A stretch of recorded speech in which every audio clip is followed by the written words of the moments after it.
মানে আমি কইছি ইলেকশনের সময় সবাই আইয়ে মা কয় খালা কয় চাচি কয় যখন ভোটটা জায়গা তখন আর চেনে না যদি এটা চিকিৎসার লেগে যায় আজকে না যাও কালকে যাই না স্যার একটা চিকিৎসা এটা বাস্তবে চলে, বর্তমানে এই বর্তমানে চলে।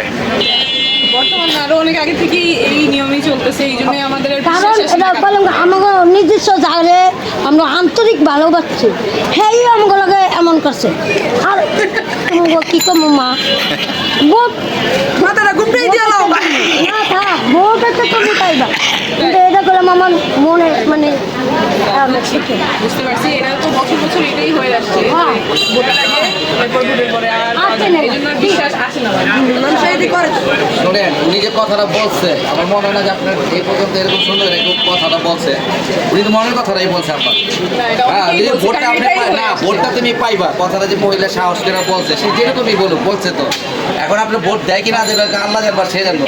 আর ওনার মনে দুঃখটা বলছে এগুলো আপনার মাথা রাখতে হবে। ওটা এলাকাবাসী হয়তো উনি সাহস করে বলছে, কিন্তু এগুলো আপনার বুঝতে হবে, ঠিক আছে? না, ভোট তুমি এটা যেটা আপনার খেয়াল রাখবেন। বলছি উনি গরিব মানুষ যেমন কথা আছে, আমি শীতে ভোট আমি কষ্ট দিই। করতেছে, একটা কম্বল পায় না এই মহিলা। উনি কিন্তু আমার স্বামী না উনি কথা পছন্দ ছিল বাচ্চা আমি শীতে সবাই সব কিছু পাইছে কিন্তু আমি পাই নাই আমি পাই নাই যে ভাতার জন্য গেছিলেন হ্যাঁ। ফোন সিগনেচার টাইম হ্যাঁ। এটা ওই দিনও বলছিলেন। হ্যাঁ না না ওদিন কই বলবো ওদিন তো ওদিন গেছি আমার ডাইরেক্ট করছে ডান কালকাই কালকা গেছি ডান বাবা একটা চিকিৎসা না পরশু দিন এলে আপনি যে কথাটা বলছিলেন না যে পরে আর খুঁজে পাওয়া যায় না, 5 বছরের খুঁজে পাওয়া যায় না, এটা আমাদের ভাঙতে হবে।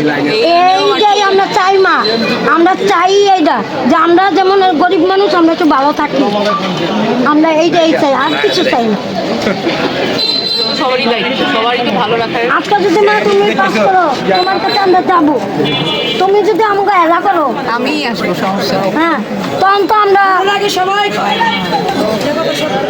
ইনশাল্লাহ এবার একটু আস্থা রাখেন, আপনার প্রতি আস্থা রাখেন, ইনশাল্লাহ আমরা ভোট দেব যেটা কইছি মনের থেকে আরে আমি ভোট দেব 40-50 বছর দেখতেই খালি দেখাচ্ছে। আমার নাম জাহানারা এই 40-50 বছর ধরে যে ইলেকশনে